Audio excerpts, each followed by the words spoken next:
I'd always been told that I was no good, that I'd never amount to anything, that I was useless and dirty.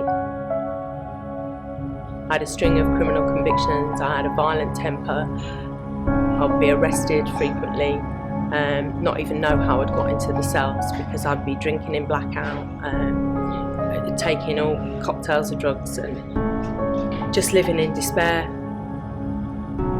Even the police, you know, when they used to have to come and arrest me, they'd come en masse because I was so violent.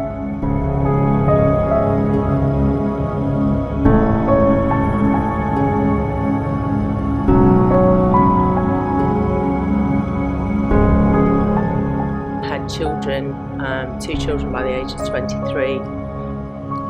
So I had, to the outside world, an ideal family, you know, 2 kids, a nice house, you know, good holidays. I was just desperately unhappy. But certainly after the children were born, I was very isolated and got very depressed.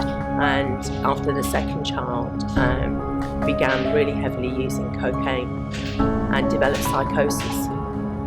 I ended up getting divorced and just fell really, really deeply into drug addiction. And by this point, I was a crack cocaine addict, and I'd started to take heroin. All of the things I said in my life that I would never do, I did to raise money for my drugs. And I would go anywhere to get that money and do anything really. But I was led to churches. I started to find myself drawn to churches, and initially the people in the churches were an easy target to get money off because they were kind and they were naive, and I abused that really.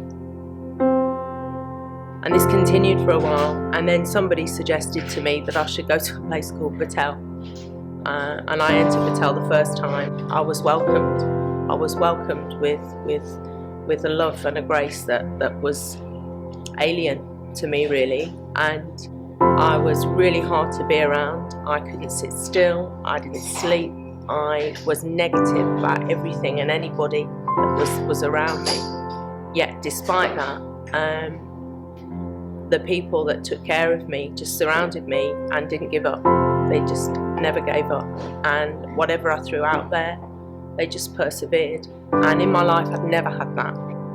And when they talked about God, they talked about God being able to change, and God restores, and He gives you new life and all these things. And I looked at the people that I was surrounded by, and I thought, yeah, well, you know, God won't want me because I'm too far gone, I'm too dirty, I'm too soiled.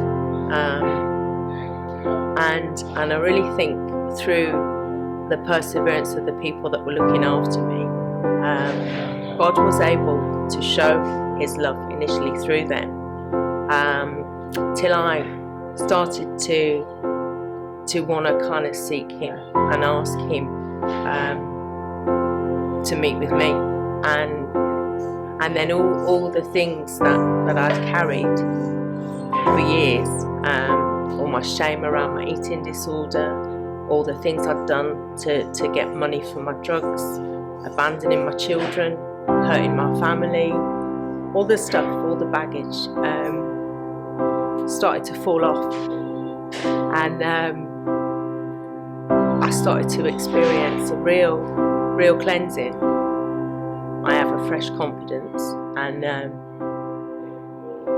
that difference is Christ in me, and it really is the hope of glory. And I've since being here, been here for 2.5 years, I've had restoration with my 4 children, and my father and my sister, and I work in a place that I love.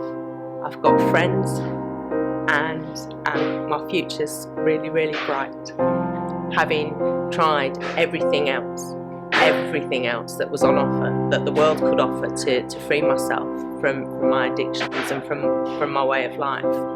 I know that this, only Christ, was ever gonna going to help me to break free and to ultimately satisfy me.